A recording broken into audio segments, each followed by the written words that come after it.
Hello, namaskar and welcome to Express News with me Deepika, your window to quick and crisp 100 news and updates from the country and the world. Let's begin. Prime Minister Narendra Modi today delivered a video address during the plenary session of the 6th Eastern Economic Forum held in Vladivostok. It may be recalled that Prime Minister Modi was the chief guest for the 5th EEF in 2019, the first by an Indian Prime Minister. Addressing the plenary session, Prime Minister Modi stressed on the importance of greater economic and commercial engagement between the two sides in line with the special and privileged strategic partnership. The Prime Minister said that India-Russia energy partnership can help bring stability to the global energy market.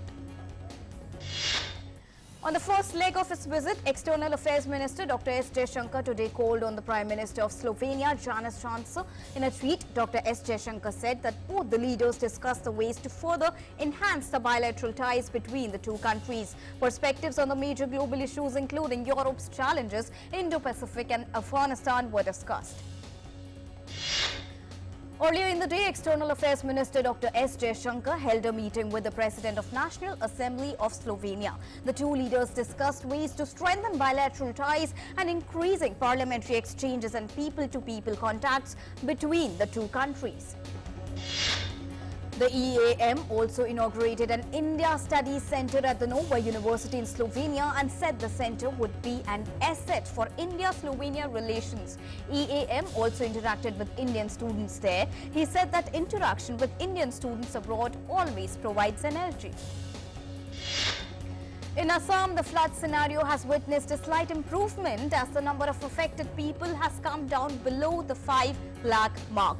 Nalbari district remains the worst hit by the highest number of affected people, that is above 1,10,000, followed by Golaghat and Darang districts. Meanwhile, the flood situation still remains grim in 16 districts of Bihar. A total population of around 29 lakhs are affected by the floods. As many as 53 people have lost their lives due to floods-related incident. 83 subdivisions are still reeling under intense floods.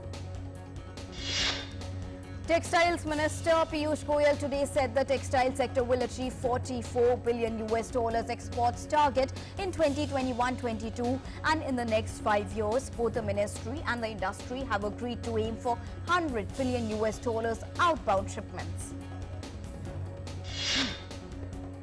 Union Education Minister Dharmendra Pradhan today chaired a virtual meeting with a steering committee constituted for organizing the R&D fair of all IITs. Addressing the participants, the minister said that R&D fair of all 23 IITs is scheduled to be held in November under the aegis of the Azadi Ka Amrit Mahotsav initiative. The NIA today filed a charge sheet against dismissed Mumbai police officer Sachin WAZE and other accused in Antilia bomb scare and Mansukh Hiren murder case. NIA filed the charge sheet before a court. Besides WAZE, former encounter specialist Pradeep Sharma and a few other former police personnel are also accused in the case. Minister for Women and Child Development Smriti IRANI today addressed Anganwadi workers across the nation as part of the Poshan Mah celebrations. At the onset, Smriti IRANI thanked all the Anganwadi workers and Anganwadi helpers for their determined and tireless efforts towards ensuring overall betterment of women and children. The Delhi High Court today granted bail to 5 accused in the murder case of Delhi Police Head Constable Ratan Lal, as well as in the matter of causing injuries to a DCP during the North-East Delhi violence in February 2020. Ratan Lal was killed on February 24th in the violence that broke out during the Delhi riots. The Calcutta High Court today said that no protest can be held within 50-meter area of the Viswa Bharati University in Shantiniketan. The court directed Shantiniketan police to break all the locks in the administrative building, including the residence of the Vice Chancellor. Air Chief Marshal R.K.S. Bhadoria attended the Pacific Air Chief Symposium 2021 at Joint Base Pearl Harbor, Hickam in Hawaii, USA from 30th of August to 2nd of September. The event was themed Enduring Cooperation Towards Regional Stability. The Air Chief also held bilateral and multilateral meetings on defense cooperation and security with air chiefs from 11 other countries. The monsoon session of the Jharkhand Assembly commenced today. BJP's Chief Whip Viranchi Narayan said the mid-party will raise the demand for doing away with the state's employment policy. He said BJP has framed a draft of outlining the flaws of the policy. The session will end on 9th of September. The one-day special session of Punjab Assembly dedicated to 400th Prakash Purab of Sri Guru Tegh Bahadur started today with paying tribute to eminent personalities including freedom fighters, army men and athletes who passed away after the last session. Assembly Speaker read the obituary references. Minister of Ayush Sarbadan Sonowal today launched a campaign of distributing Ayush prophylactic medicines and written guidelines on diet and lifestyle at National Institute of Ayurveda, Jaipur as a part of Azadi Ka Amrit Mahotsav. Sonowal urged the entire Ayurveda fraternity to join hands and work together so India could lead the world through its ancient wisdom of Ayurveda and yoga. M. Mohammad Abdullah has been duly elected to fill the vacancy for Rajya Sabha in Tamil Nadu. The vacancy was caused due to the demise of A. Muhammad Jan, a member of the AIADMK this year. As there was no other candidate, M. Abdullah was nominated without elections. Another indigenous COVID-19 vaccine candidate, Corbevax, has received DCGI approval for 2 clinical trials. Vaccine maker Biological E has received the approval to conduct phase 2 and 3 clinical trials on children aged 5 to 18 years with certain conditions. The Supreme Court today stayed the Kerala government's decision to hold Class 11 exams offline. The top court said that situation due to COVID-19 was alarming in the state and conducting exams in such scenario was risky as around 35,000 cases being reported daily from the state. In a significant achievement, India's cumulative vaccination coverage has crossed 67 crore landmark today. With the administration of 74,84,333 vaccine doses in the last 24 hours, India's COVID-19 vaccination coverage has surpassed the cumulative figure of 67.09 crores as per provisional reports till 7 a.m. today. This has been achieved through 70,34,846 sessions. More than 65 crore vaccine doses have been provided to states and union territories so far through Government of India and through direct state procurement category. Further, more than 1.20 crore doses are in the pipeline.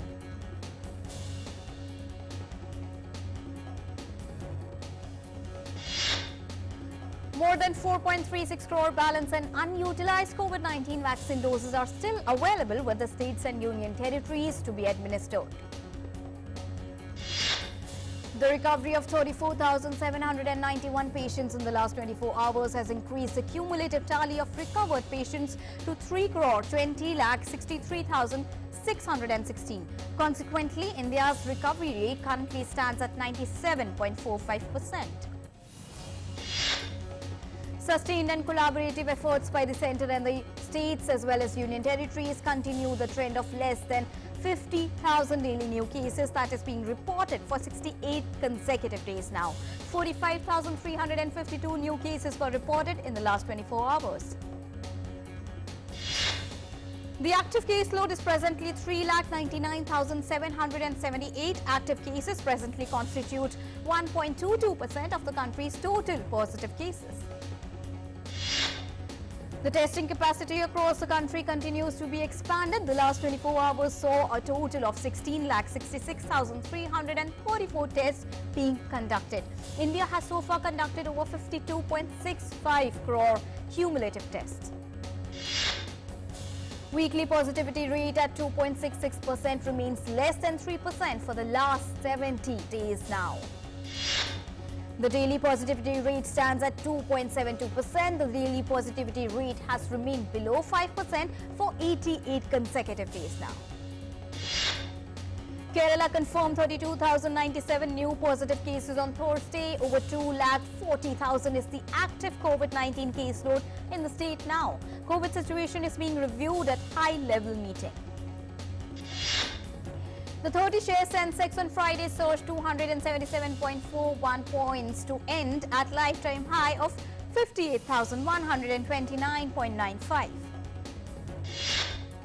NIFTY 50 also jumped 89.45 points to record 17,323.60. Gold prices on Friday surged by 87 rupees on the MCX to end at 47,078 rupees per 10 gram. Silver prices also rose by 230 rupees on the MCX to end at 63,515 rupees. The Indian rupee on Friday inched 4 paise higher to close at 73.02 against the US dollar. Brent crude futures, the global oil benchmark, rose 0.53% to 73.82 USD per barrel. Petrol and diesel prices are unchanged across the 4 metros for the second consecutive day on Friday. In the national capital, petrol prices are unchanged at 101.34 rupees and diesel rates are steady at 88.77 rupees per litre.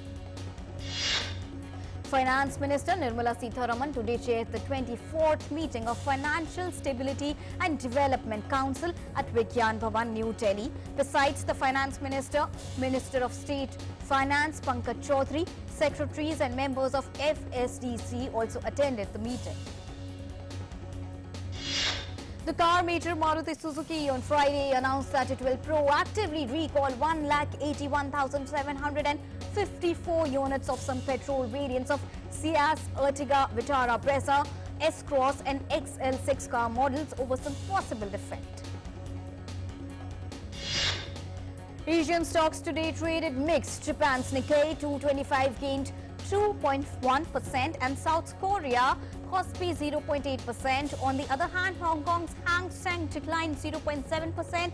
China's Shanghai Composite Index fell 0.4% and Singapore's Straits Times slipped 0.2%. World battles COVID-19 pandemic so far. Over 21 crore, 99 lakh and 88,000 cases have been reported globally, while the recoveries stand above 19 crore, 66 lakh and 66,000. The deadly virus has so far claimed over 45 lakhs and 57,000 lives globally. The United States remains to be the worst hit nation by the pandemic so far. Over 4 crore, 5 lakh and 13,000 cases have been reported. The death stands above 6 lakh and 62,000. UK Prime Minister Boris Johnson has admitted the UK needs to go faster in vaccinating 16 and 17-year-olds despite many teenagers taking up the opportunity to get the coronavirus jab. British Prime Minister said young people are a very important group for potential transmission and urged all those eligible to go and get a vaccine. Iran's President Ibrahim Raisi has called for efforts to develop a smart control system for the battle with the coronavirus pandemic on the basis of detailed information and intelligent decisions. In a meeting with the heads of the specialized committees of the coronavirus fight national headquarters on Thursday, Raisi welcomed the idea of formation of a smart system for controlling the pandemic, stressing the need for accelerated efforts to complete the system.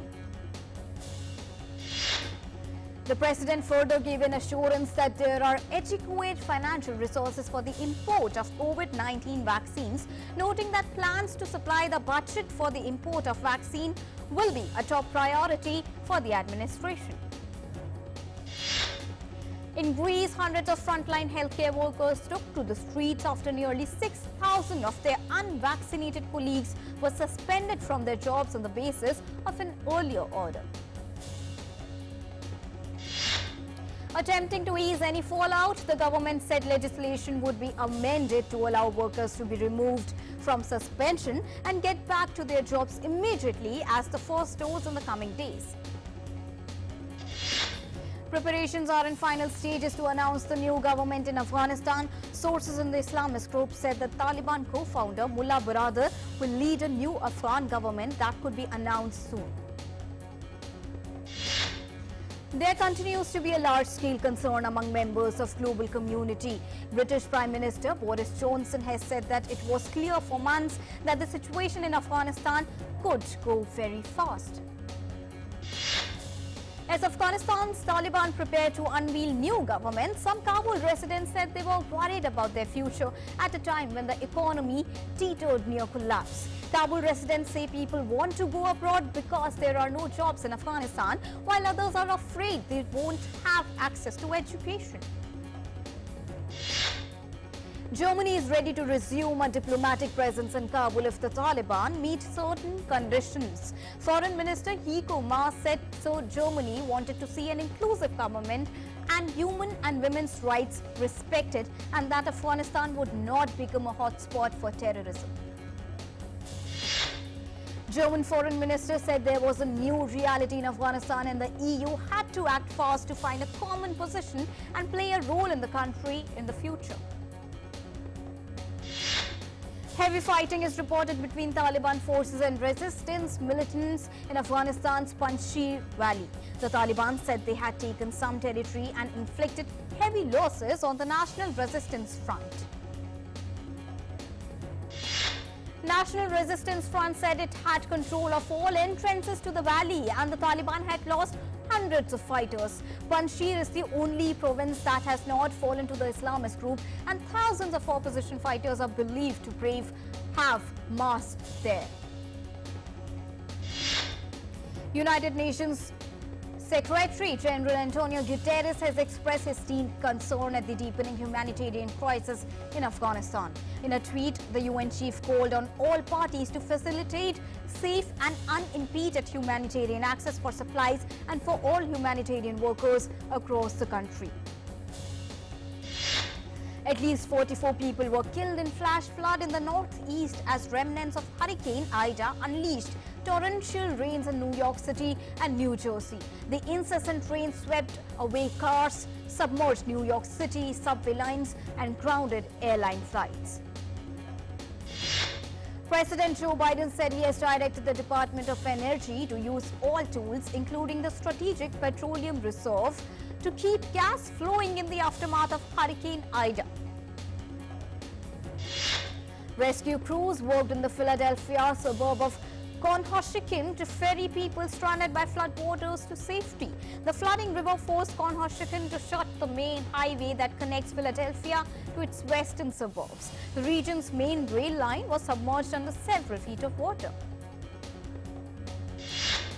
New Zealand police shot and killed a violent extremist who stabbed and wounded at least 6 people in an Auckland supermarket. New Zealand Prime Minister Jacinda Ardern said a Sri Lankan national and ISIS-inspired terrorist stabbed 6 people. Japanese Prime Minister Yoshihide Suga has today said he would step down, setting the stage for a new premier. He would stay on until his successor is chosen in party-wide elections slated for 29th of September.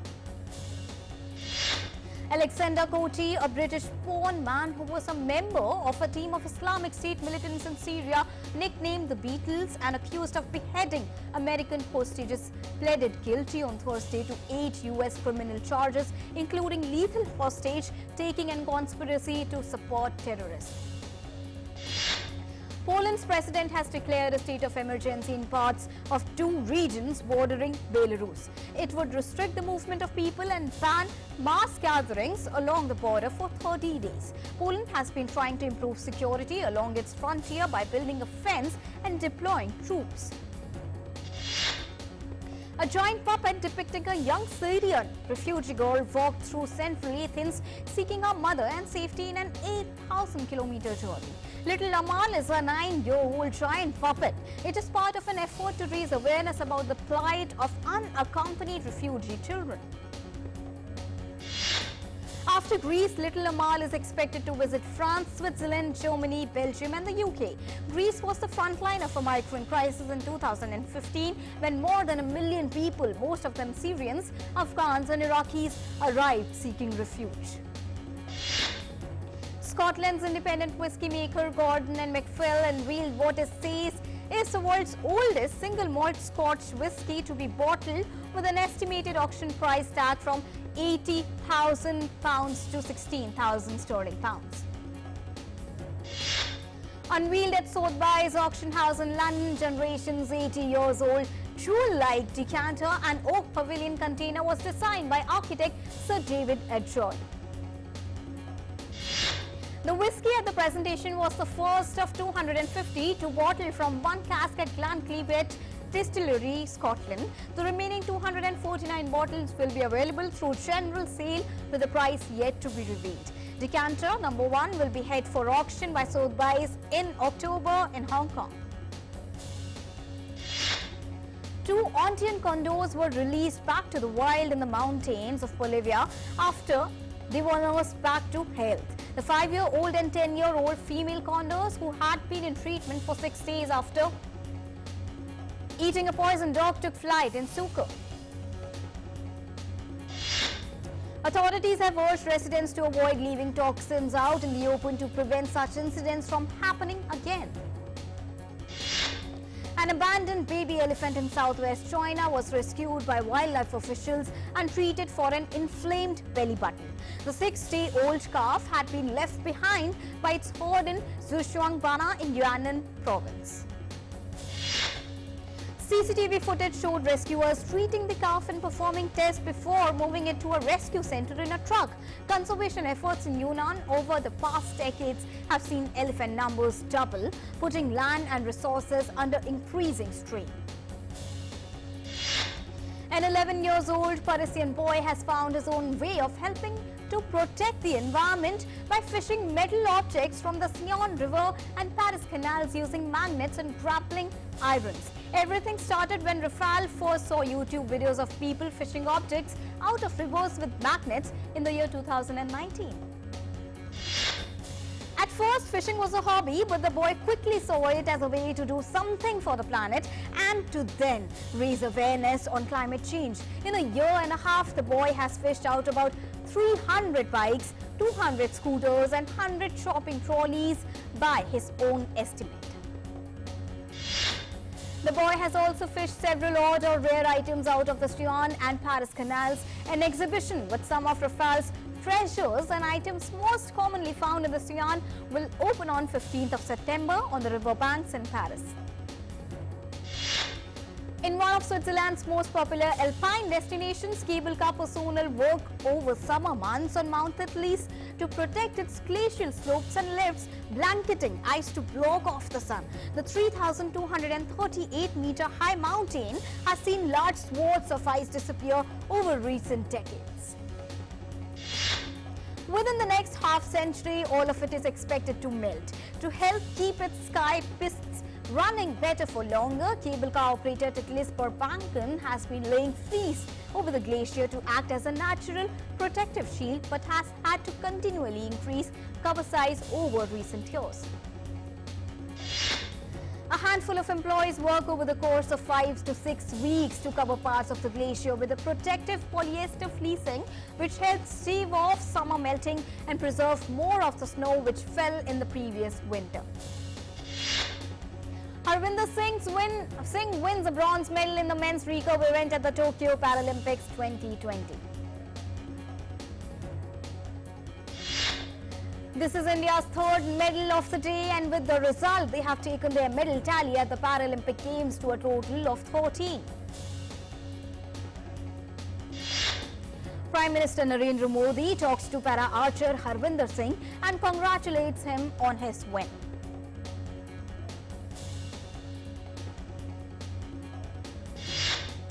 Earlier debutant and the youngest para-athlete from India, Praveen Kumar bags medal for the country with bringing a silver in men's T64 high jump category. India's golden girl Avni Lekra bags yet another medal at Tokyo Paralympics by bagging a bronze medal, this time in 50-meter rifle 3 positions SH1 event. Union Sports Minister Anurag Singh Thakur felicitates Tokyo Paralympians who return home from Tokyo. Union Sports Minister Anurag Singh Thakur congratulates all Paralympians on India's record number of 12 medals at Paralympics.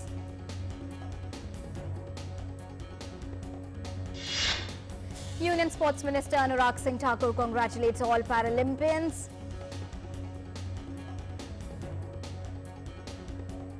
Tokyo Paralympics silver medalist Nishad Kumar receives warm welcome at Himachal Pradesh.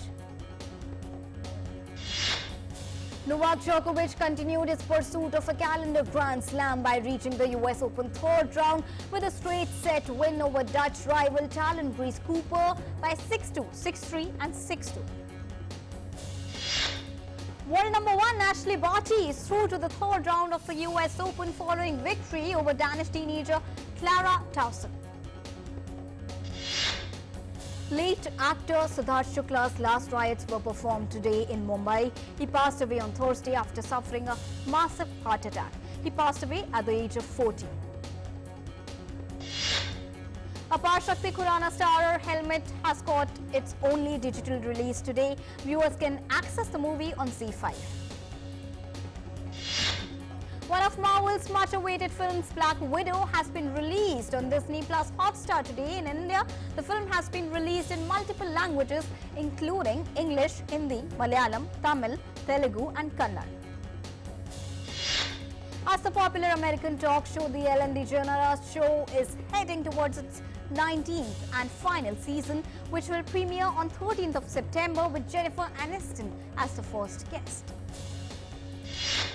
2 years after the finale episode of the popular show Game of Thrones, the makers are now all set to come up with an official fan convention in Las Vegas from 18th of February to 20th of February 2022. Amazon unveiled the premiere date and trailer of upcoming Rosamund Pike starrer fantasy series Wheel of Time. The trailer will be dropped on 19th of November with first 3 episodes. The first teaser of one of Hollywood's biggest action films, Red Notice, starring bigwigs like Dwayne Johnson, Ryan Reynolds and Gal Gadot, has been finally unveiled. Swedish superstar ABBA announced their first new album in 4 decades and said they would stage a series of virtual concerts using digital avatars of themselves in London next year.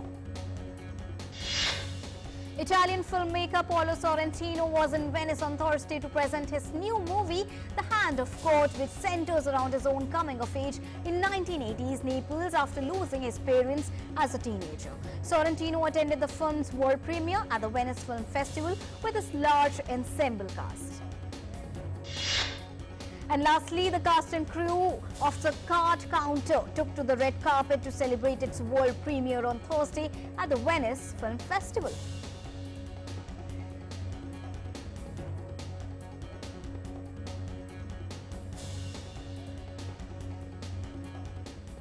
Well, that's all for now in Express News, but news continues here on DD India. Keep watching and keep yourself safe.